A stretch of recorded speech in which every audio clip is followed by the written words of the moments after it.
डुबकी लगाने तो देखा। महाराज जी एक निवेदन था, कॉरिडोर जो बन रहा है अपने बागेश्वर धाम, कॉरिडोर बागेश्वर धाम पर आगामी में पूर्व में जो है हमारी जो वार्ता एक सरकार के अधिकारी महोदय से हुई और उन्होंने एक ऐसा प्रस्ताव रखने का प्रयत्न किया और भगवान की कृपा से वो बहुत जल्दी संपन्न होगा। बागेश्वर धाम परिक्षेत्र के अंतर्गत समस्त सनातनियों की आस्था और बागेश्वर धाम पर बढ़ती हुई भीड़ को देखते हुए यहाँ पर सरकार के साथ मिलकर के बागेश्वर जन सेवा समिति के सभी सदस्य और बागेश्वर जन सेवा समिति एक ऐसे कॉरिडोर का निर्माण कराने जा रही है जिससे आने वाले भक्तों को किसी भी प्रकार की कोई असुविधा ना हो। पधार रहे और बद्रीनाथ वाले परम पूज्य महाराज जी भी पधार रहे, जगत गुरु भगवान जी भी पधार रहे और बागेश्वर धाम के जुड़े हुए सभी अभिनय करने वाले अथवा राजपीठ की सत्ता को चलाने वाले लोग इस महोत्सव में सम्मिलित हों। तो हम अपने पूरे छतरपुर जिले के समस्त इलेक्ट्रॉनिक मीडिया एवं प्रिंट मीडिया के जितने भी सदस्य हैं हमारे परिवार के, हमें इस बहाने मिलने का मौका मिला और चाय पीने का मौका मिला और आपको बागेश्वर हनुमान जी के दर्शन करने का सौभाग्य मिला। इसी के लिए आज 24 तारीख को हमने बुलाया। अब शेष आपके मन में जो भी संकल्प बल जितना हावी होगा, जितना मनोभाव से किया जाएगा उतना ही प्रभाव करेगा। महाराज जी का जवाब सुनना है।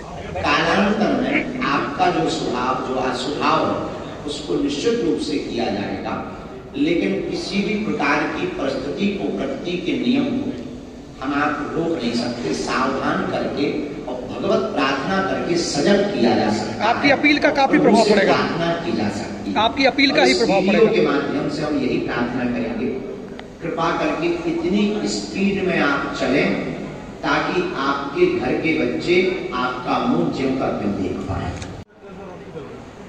कैंसर हॉस्पिटल की यात्रा में 2-3 जगह की भूमि को चिन्हित किया गया, जो आगे कमेटी के निर्णायक जब तक निर्णय नहीं हो जाता तब तक जो है उसको स्थगित है और इस कन्या विवाह के बाद भूमि का निर्णय कर दिया जाएगा और इसके बाद में 2029 तक का संकल्प है।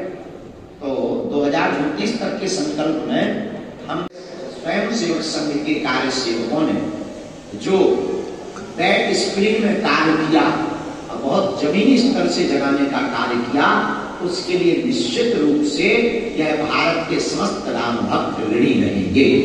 कॉरिडोर के बारे में हमको आमंत्रण आया, हम निश्चित जाएंगे। ऐसा हो सकता ना भी आमंत्रण आता, उस काम के लिए तो हम जबरदस्ती पहुंच जाएंगे। 1 मार्च से 8 मार्च में बड़ी बात ये होगी, शहीद परिवारों को बुलाकर हवन करवाया जाएगा। उसी मध्य में 8 मार्च को 151 बेटियों का विवाह है, जिसमें हर वर्ष की भांति उपहार स्वरूप समग्र सामग्री तो दी ही जाती। इस वर्ष पिछली बार जो मध्य में घोषणा हो रही थी, भगवान की कृपा से धीरे धीरे व्यवस्था होती जा रही है। जेब तो अभी गर्म नहीं है, लेकिन हर बेटी को 1-1 मोटरसाइकिल दी जाएगी। पंचम कन्या विवाह महोत्सव 2024 में 1 मार्च से 8 मार्च के अंतर्गत संपन्न होगा, जिसमें अनूठी बात यह है, हम अभी गुजरात की यात्रा में भारत पाकिस्तान बॉर्डर पर गए। वहां के बीएसएफ बटालियन द्वारा एक धार्मिक सिपाही होने के नाते हमारा उन्होंने बड़े प्रेम पूर्वक, स्नेह पूर्वक स्वागत किया। हमारा हृदय गदगद हो गया। वहां के जो अधिकारी महोदय थे, उन्होंने प्रवचन के लिए आग्रह किया। प्रवचन के बाद जब हमने बीएसएफ की समस्त टीम से जो पाकिस्तान के बॉर्डर पर लगी हुई पाकिस्तानियों की नींद उड़ा रही थी, उनसे पूछा कि हमारे लिए कोई आदेश। उन्होंने कहा कि गुरुजी, आप सनातन के लिए कर रहे हैं, हनुमान जी की कृपा है आप पर, हम लोगों के लिए अगर कुछ आप कर सको तो सामने कर जी। हमने कहा हम आपके लिए तो करेंगे ही, और वहीं पर हमने प्रण लेकर के मन में संकल्प ले लिया कि बागेश्वर धाम पर 1 मार्च से 8 मार्च में 108, चूंकि हम तो आध्यात्मिक मार्ग के सिपाही, तो 108 कुंडीय अति विष्णु महायज्ञ जाएगी, यह भारत के अमर जवान शहीदों को समर्पित की जाएगी और भारतीय आर्मी बहुत समृद्ध बने और भारतीय आर्मी का परिवार सुरक्षित रहे, उनको समर्पित की जाएगी।